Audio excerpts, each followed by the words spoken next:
Thank you madam chairperson. मेरे पास वक्त उतना ज़्यादा नहीं है, कम है, मैं पॉइंट पे आ जाता हूँ।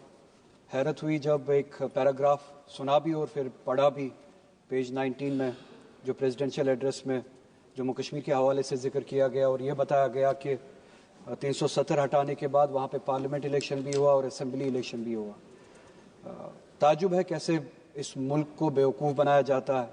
ये कोई पहली बार नहीं है कि असेंबली का इलेक्शन, पार्लियामेंट का इलेक्शन जम्मू कश्मीर में हुआ हो।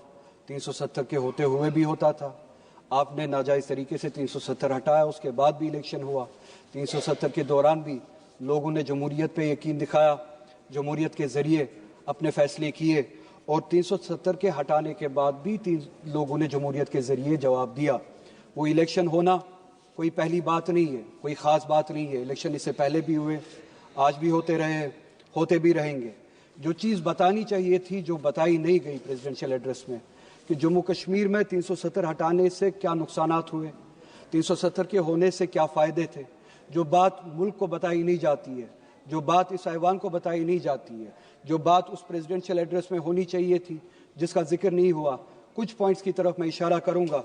जो बात होनी चाहिए थी, हकीकत ये थी कि ह्यूमन डेवलपमेंट इंडेक्स अगर आप उठा के देखें 370 के होते हुए और 370 के बाद, 370 के होते हुए जम्मू कश्मीर कोई पिछड़ा राष्ट्र, पिछड़ा हुआ राज्य नहीं था, पसमानदा रियासत नहीं थी।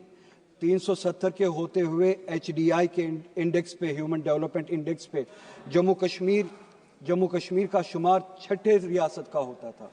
अगर आप कंपेयर करें उन रियासतों से जहाँ पे बीजेपी गवर्न करती है, बिलखुसूस आपकी मखसूस और ख़ास रियासत गुजरात, जहाँ पे जम्मू कश्मीर का ह्यूमन डेवलपमेंट इंडेक्स 370 के होते हुए जम्मू कश्मीर का 0.712 था, वहीं पे गुजरात का वहाँ से ज़्यादा कम था, जो कि 0.677 में था। हरियाणा का जम्मू कश्मीर से कम था 0.702 पे, उत्तर प्रदेश का उससे भी कम था 0.596 पे, मध्य प्रदेश का जम्मू कश्मीर से बहुत ज़्यादा कम था 0.606 पे, बिहार का 0.76 पे। काश उस तरफ तवज्जो दी होती। जम्मू कश्मीर पे जो तोहमतें लगाते हो, जो जबकि हकीकत कुछ और है। 370 के होते हुए जम्मू कश्मीर इन सब रियासतों से, जिसमें आपकी गुजरात भी शामिल है, बहुत ज़्यादा बेहतर थी।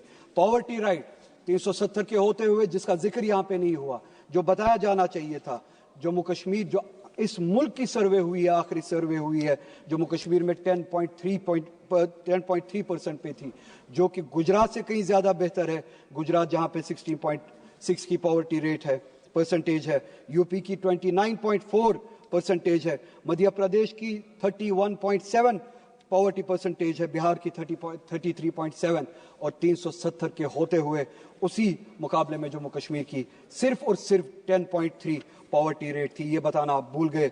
इस मुल्क को आप बेवकूफ़ बनाते हैं, इस मुल्क को आप मिसलीड करते हैं। लाइफ एक्सपेक्टेंसी पे बात करें, 370 के होते हुए आपकी जो सर्वे हुई है इस मुल्क में 2009 से लेकर 2016 तक, अगर आप कंपैरिजन करें, जम्मू कश्मीर में लाइफ एक्सपेक्टेंसी की जो रेट थी वो उम्र बन चुकी थी 73.5, गुजरात की उससे कम थी 68.7, यानी जम्मू कश्मीर में लाइफ एक्सपेक्टेंसी ज़्यादा थी गुजरात से।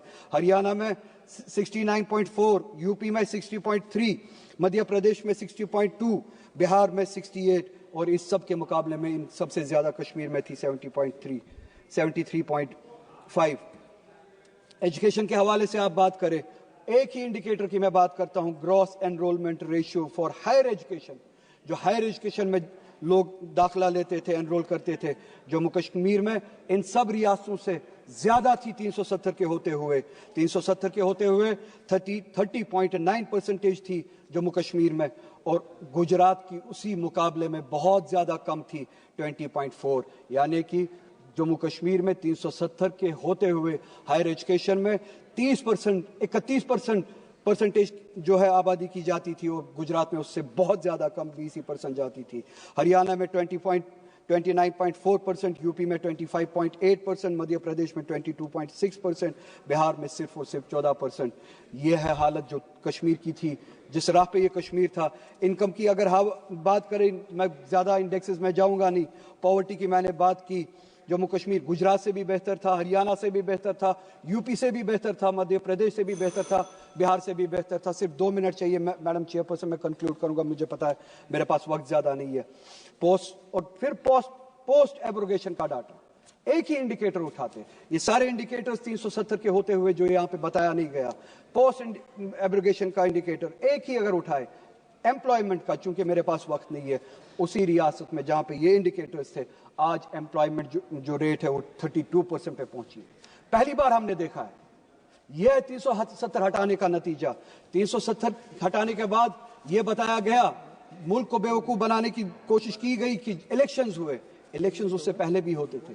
यह नहीं बताया कि इलेक्शंस के जरिए लोगों ने वहां पे क्या पैगाम दिया। इलेक्शंस के जरिए पैगाम दिया, असेंबली में रेजोल्यूशन पास हुआ, न सिर्फ 370 बल्कि कॉन्स्टिट्यूशन के जरिए इस रियासत को, जम्मू कश्मीर को, जो 1953 से पहले जो स्टेटस मिला था, असेंबली ने वो रेजोल्यूशन पास किया कि हमें तब तक ये स्टेटस कबूल नहीं है जब तक वो स्टेटस बहाल ना किया जाए। असेंबली के जरिए हालांकि मेरी वो ख्वाहिश नहीं है सिर्फ स्टेटहुड बहाल किया जाए यहाँ पे, मगर असेंबली के जरिए, और बहुत सारे लोग, सिर्फ 1 मिनट मैडम, सिर्फ 1 मिनट, बहुत सारे लोग आपके उन वादों पे उम्मीद लगाए हैं कि आपने यहाँ पे चलिए स्टेटहुड की बहाली के हवाले से वादे किए हैं, सुप्रीम कोर्ट में वादे किए हैं, वो वादे आप कब पूरा करेंगे और रेजोल्यूशन पे अमल कब करेंगे। जो स्टेटस था जम्मू कश्मीर का 1953 से पहले, वो एक दिन इस मुल्क को वापस करना पड़ेगा। और आखिर में मैडम, पूरे मुल्क में जो मुसलमानों की हालत है, मैडम कंप्लीट करिए प्लीज, सिर्फ 1 मिनट कंक्लूड करूंगा। पूरे मुल्क में मुसलमानों की जो हालत है, वो उस हालत के बारे में आप यहाँ पे जिक्र करना भूल गए। सुबह एलओपी ने भी जिक्र किया, उन्होंने भी अपने एआई रेवोल्यूशन का जिक्र किया, विजन का बताया। उस विजन के साथ ओबीसीज को जोड़ना भी चाहिए, पिछड़े हुओं को जोड़ना भी चाहिए, मुसलमानों को जोड़ना भूल गए। क्या सिर्फ मुसलमान सिर्फ इसलिए है, क्या मुसलमान सिर्फ इसलिए, 30 सेकेंड्स आप गिनिए, क्या मुसलमान सिर्फ इसलिए है कि उनको बीजेपी से डरा के इलेक्शंस में वोट हासिल किए जाए? मैं ये बताना चाहूंगा कि ये गलतफहमी पालना बंद कर दीजिए। मुसलमान किसी से डरने वाले हैं नहीं, न वो बीजेपी से डरते हैं न किसी से डरते हैं। वो अगर डरते हैं तो सिर्फ और सिर्फ इसी बात से डरते हैं कि जिस तरह का रवैया आरएसएस और बीजेपी। मैं आपका आभार व्यक्त करता हूं कि आपने मुझे महामहिम राष्ट्रपति जी के अभिभाषण के